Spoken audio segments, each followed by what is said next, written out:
Hey everyone, and welcome to The Shot with Cosmos. And cheers to Eclipses! Hey! Boop. That's timely. Down the gullet. Yep. That's why I chose the topic. Yep. All right. Eclipses. You all may be familiar with the term eclipse. There's a total eclipse of the heart. There's those stupid Twilight books. One of them's called Eclipse. You should have sang total eclipse of the heart. Copyright infringement. Anyway. The word eclipse comes from the ancient Greek eclipses, which means the abandonment, the downfall, or the darkening of a heavenly body. Interesting combination. Right? Right? Yeah, there's a whole etymology into it, but I'm not going to get into it. So that's fun.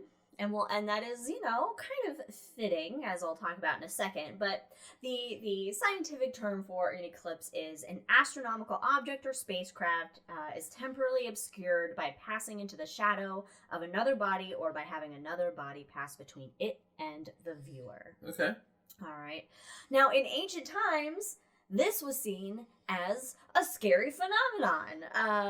The downfall of all of society. Right. It was bad omens, because in ancient times, these people don't know what the fuck the sun and the moon really are. And then for all of a sudden, one or the other to disappear for a bit. And then come back, it was kind of like, what the fuck is happening? A lot of ancient stories around eclipses deal with it, like the sun or the moon being, or specifically the sun being like eaten or stolen or just some nefarious action happening, signaled bad omens, gods are pissed off about something.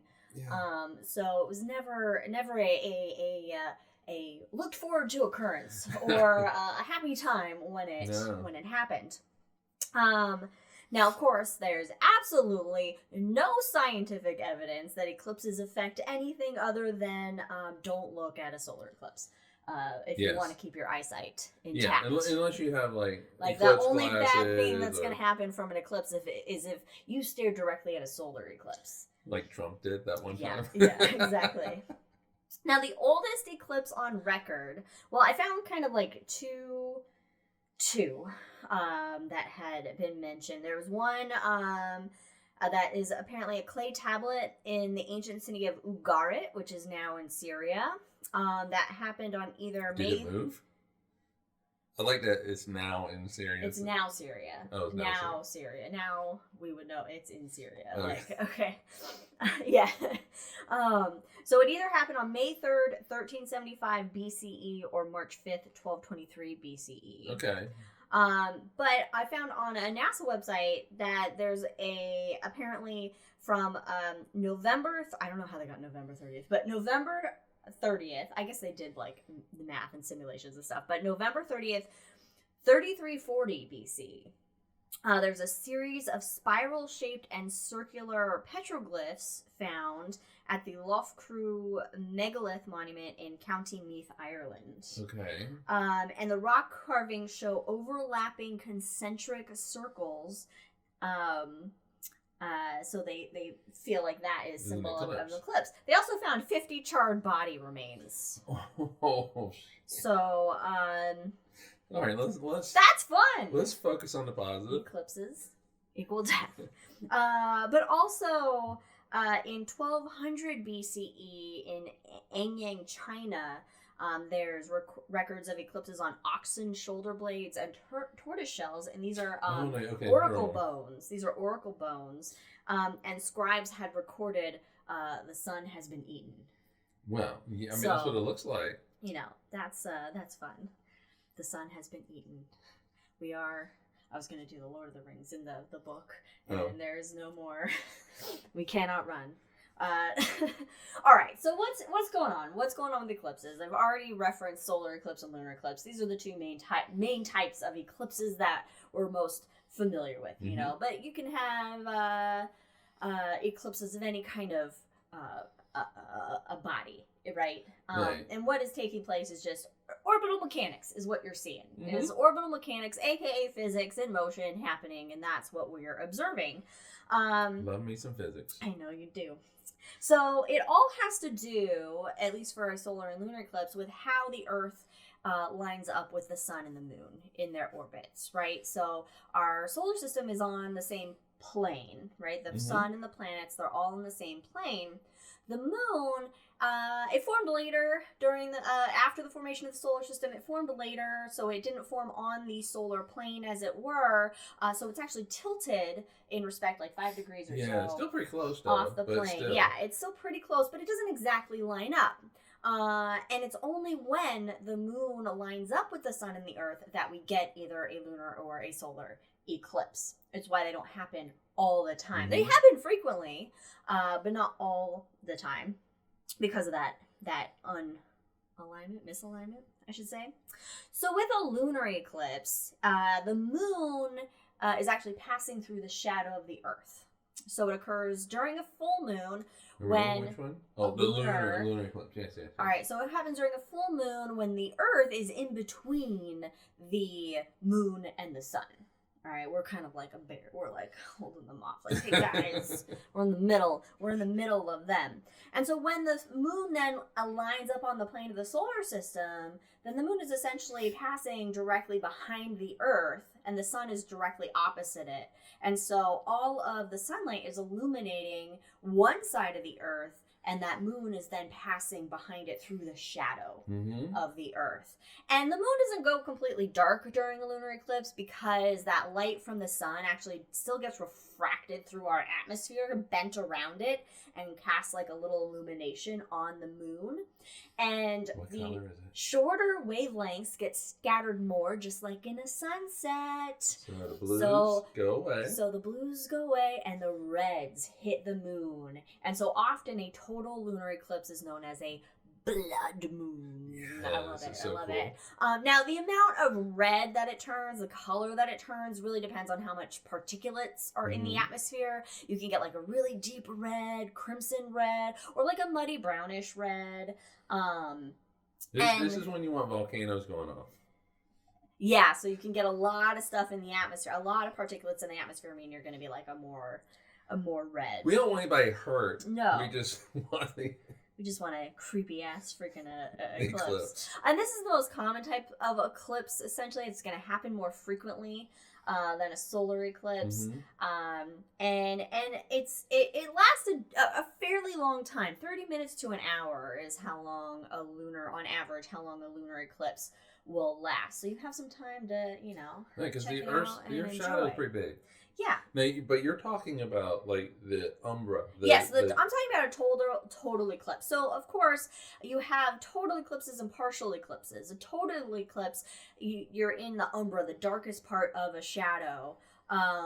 Whereas a partial eclipse, it's known as a penumbral eclipse. So you're kind of in it, but also not in it. So it's like not as drastic as an eclipse, or it's partial basically. In the partials, you really don't get the reds. Yeah, it's just kind of like the moon. The moon just fades a little bit. Like it's a little dark. Like it just is like, oh, so somebody put sunglasses on while looking at the moon or something.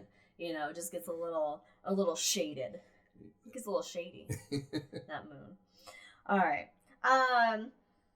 Now, a solar eclipse, is the opposite, essentially. A solar eclipse happens when the moon is in a new moon phase, and it's in between the sun and the Earth. So now it's being a little barrier with the sun. And so the moon basically passes in front of the disk of the sun, blocking it out. Now, the moon's distance from the Earth does vary. So sometimes the moon is closer to us or farther from us. One or the other. It doesn't. Depends on what eclipse you're going for. Okay, it doesn't fully block out. Okay, further. Okay, it doesn't fully block out the disk of the sun, so you get what's called an annular eclipse or a ring of fire eclipse. So you still see basically like a border of the sun around the moon, whereas a total solar eclipse that the disk of the moon completely blocks that of the sun, and the weirdest shit happens. All right, we saw the total solar eclipse in 2017 in Idaho, and let me tell you, it is something that is worth seeing at least once in your life because it's wild. It is the closest to a religious experience as I can get. Yeah. What happens is that it gets dark like twilight. Like all of a sudden, it's midday and it turns to twilight. Birds get quiet. Like the entire frogs will chirp or whatever. Yeah, it's like the animals are like, oh, it's nighttime now, time to turn into our nighttime behaviors. And it just goes into this twilight mode. And you look up at the sun with protective eyewear. You still need You still need it. But you can see the outer atmosphere of the sun, the corona, as like this halo around the disk of the sun and the moon. And it is absolutely gorgeous. It is. It's ghostly nebulosity. Yeah, it is. It is a no wonder why when you see an eclipse, it's no wonder why ancient peoples were like, this isn't good. Like, because it's just an eerie, ethereal, like, a feeling that you get. Beautiful. It brought tears to my eyes. Yeah, it's beautiful.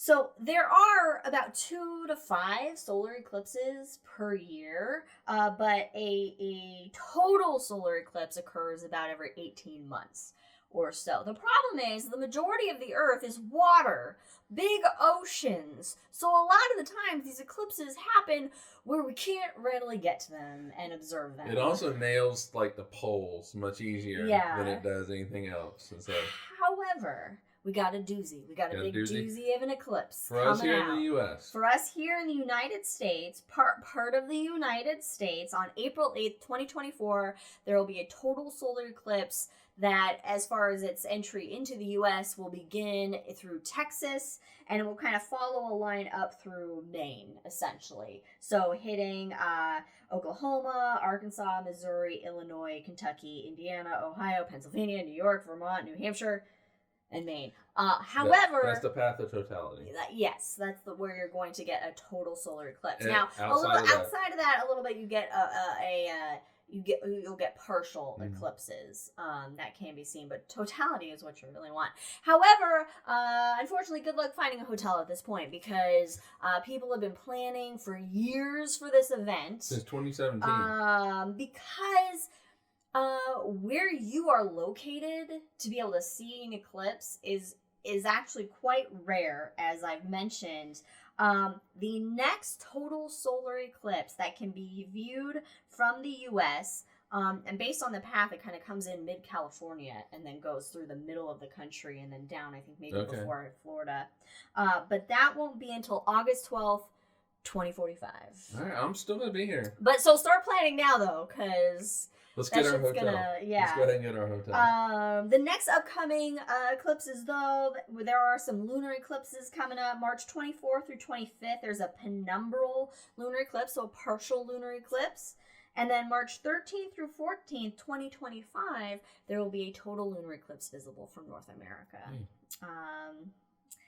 Yeah. But there's a lot of resources if you're not in the U.S. for you to check out. Yes. So, of course, this big total solar eclipse there's going to be live streamed events. So, obviously, NASA. We're going to be watching it. I just Google NASA and eclipse live stream or whatever. And you'll be able to find a live stream where you can watch it online from the comfort of your home without solar glasses. Because, you know what? In the words of Jeff Goldblum, it's best not to stare at the sun during an eclipse.